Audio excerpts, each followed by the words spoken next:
안녕하십니까. 데이터 사이언스학과 석사과정 4학기 박효림이라고 합니다. 이번 DS 인터페이스에서 제가 발표할 논문은 TinyBut Distilling But for Natural Language Understanding 입니다. 본 논문은 큰 모델에서 작은 모델로 전이학습을 하는 Knowledge Distillation이라는 지식 중류에 관한 논문입니다. 본 논문에서는 자연어 처리에 관한 모델만 소개가 되고 있지만 이번 발표를 통해 지식 증류라는 방법에 대해 궁금하셨던 분들이 더 자세히 알 수 있는 계기가 되었으면 좋겠습니다.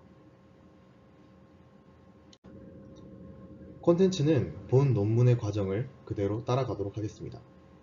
순서로는 Introduction, Preliminaries, Method, Experiments, Conclusion and Future Work입니다.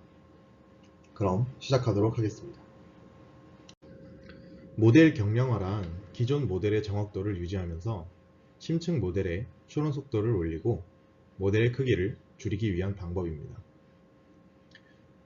이러한 모델 경량화에 대해서 일반적으로 세 가지의 방법을 통해 모델을 경량화하는 방법이 있는데요. 첫 번째로는 양자화 방법이 있습니다.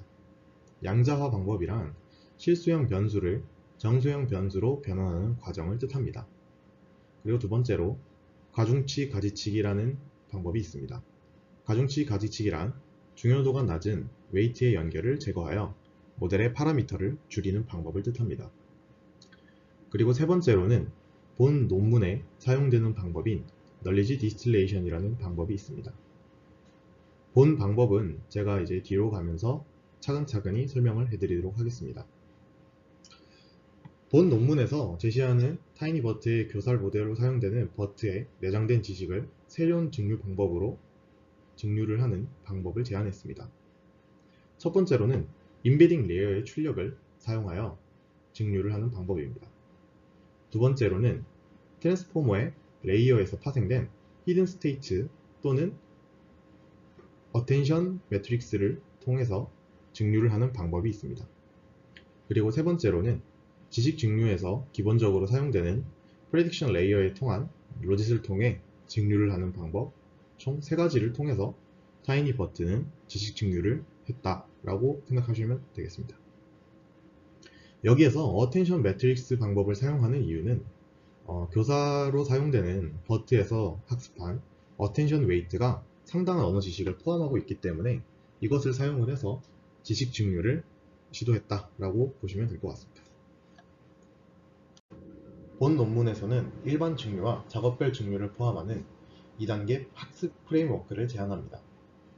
첫 번째 단계인 General Distillation인 일반 증류의 방법은 교사 모델로서 버트를 사용을 하고 학생 모델인 타이니버트를 학습하여 일반적인 타이니버트를 얻습니다. 두 번째 단계인 작업별 증류는 데이터 증강을 사용한 후 미세 조정된 버트를 교사 모델로 사용하여 증강 데이터셋에 대한 학습을 진행합니다. 이러한 방식으로 학습이 되는 타이니버트의 성능과 일반화 능력을 향상시키기 위해 앞서 언급한 두 가지의 학습 프레임워크는 필수적이라고 언급하고 있습니다. 아래 보이시는 프레임워크가 본 논문에서 제안하는 2단계 학습 프레임워크 전체입니다. 본 논문에서 핵심 아이디어로 들어가는 요소에 대해서 설명을 해드리도록 하겠습니다. 트랜스포머 레이어에서 추출되는 두 가지의 방식이 있는데 첫 번째로는 멀티헤드 어텐션입니다. 어텐션 함수의 계산은 각각 행렬 Q, K, 그리고 V로 표시되는 쿼리, 키, 밸류의 세 가지 구성 요소에 따라서 어텐션 함수의 값이 달라집니다. 버트의 어텐션 매트릭스는 상당한 언어 지식을 가지고 있으므로 증류의 방법에서 필수적인 역할을 합니다. 옆에 보이시는 식들이 어텐션 함수가 어떤 식으로 이제 표현이 되는지에 대한 예시인데요. 이러한 방식을 통해 멀티헤드 어텐션의 값이 계산이 된다 라고 보시면 될 것 같습니다. 다음으로는 포지션 와이즈 피드 포워드 네트워크입니다. 트랜스포머 레이어는 또한 완전히 연결된 피드 포워드 네트워크를 포함합니다. 피드 포워드 네트워크는 두 개의 선형 변환과 하나의 렐루를 포함합니다. 옆에 보이시는 식이 피드포워드 네트워크에 관한 식입니다. 다음으로 널리지 디스틸레이션에 대해서 설명을 해드리도록 하겠습니다. 널리지 디스틸레이션은 대규모 티처 모델이 갖고 있는 지식을 소규모 스튜던트 모델로 전이학습하는 일련의 과정입니다. 학생 모델은 교사 모델이 갖고 있는 지식을 통해 학습을 진행을 하는데 어떠한 방식으로 진행되냐라고 하면 교사 모델을 모방하도록 훈련이 되고 있습니다. 그런 것에 대한 방식이 아래 보이시는 이러한 식을 통해서 로스 값이 계산이 되고 계산되는 로스 값을 통해 학생 모델은 교사의 모델을 지식을 모방하도록 훈련이 됩니다. 여기 보이시는 식에 대해서 ft와 fs를 각각 네트워크의 행동 함수라고 한다면 네트워크 일부의 유익한 표현을 변환하는 것을 목표로 학습이 진행됩니다. 앞서 언급했던 어텐션과 히든 스테이트의 값을 예로 들 수 있습니다. 다음으로 본 논문의 메소드를 설명해 드리도록 하겠습니다. 본 논문에서 제안하는 방법에 사용되는 교사 모델과 학생 모델은 모두 트랜스포머를 기반으로 학습됩니다. 트랜스포머 기반의 널리지 디스틸레이션을 위해 어텐션과 히든 스테이트의 값을 사용합니다. 옆에 보이시는 그림이 어떠한 방식으로 학습이 진행되는지에 대한 예입니다. 다음으로 아래 보이시는 그림이 교사 모델과 학생 모델에 대한 레이어를 표현한 그림입니다. 이 그림에 대해서 교사 모델이 N개, 학생 모델이 M개의 레이어를 가지고 있을 때 널리지 디스틸레이션은 N개 중 M개의 레이어를 고르는 것을 시작으로 N은 GM에 따라 학생 레이어의 N번째 레이어를 교사 레이어의 N번째 레이어로 연결할 수 있습니다. 예를 들어서 0번째 레이어를 인베딩 레이어, M 플러스 1번째 레이어를 프레딕션 레이어로 둘 때 0는 G0, N 플러스 1은 G, M 플러스 1을 얻을 수 있습니다. 앞서 설명드린 어텐션과 히든 스테이트의 방식을 어떻게 적용하여 학습하는지에 대해 식을 통해 설명해 드리도록 하겠습니다. 아래 보이시는 식은 앞선 두 방식을 학습하기 위한 식입니다.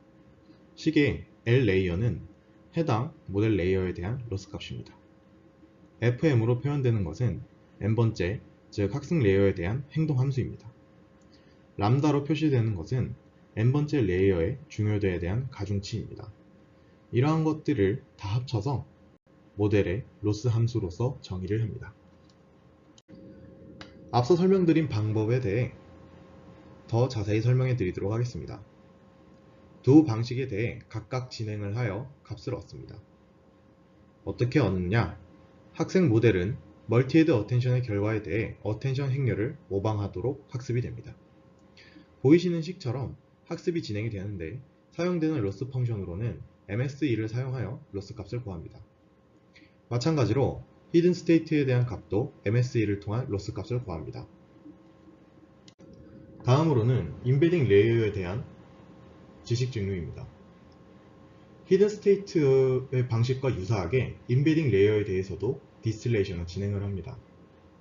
여기 보이시는 식처럼 히든 스테이트의 방식과 유사합니다.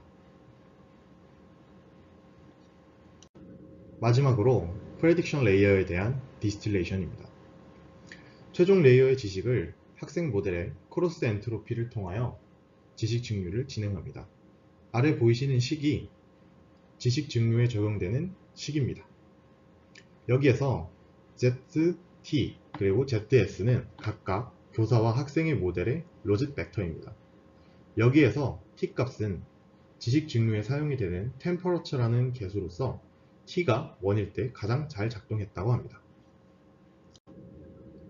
최종적으로 로스를 정의를 하는데 앞서 설명드린 로스 값들을 다 더하여 로스를 정의합니다. 다음으로 앞서 설명드렸던 일반적인 증류 방식과 작업별 증류 방식에 대해 더 자세히 설명해 드리도록 하겠습니다. 먼저 제너럴 디스틸레이션은 사전 학습된 버튼 모델을 교사 모델로 사용합니다. 일반적인 도메인의 텍스트 코퍼스에 대한 트랜스포머 디스틸레이션 방식입니다. 이 방식에 대해서는 앞서 설명해드렸던 Prediction Layer Distillation을 사용하지 않습니다.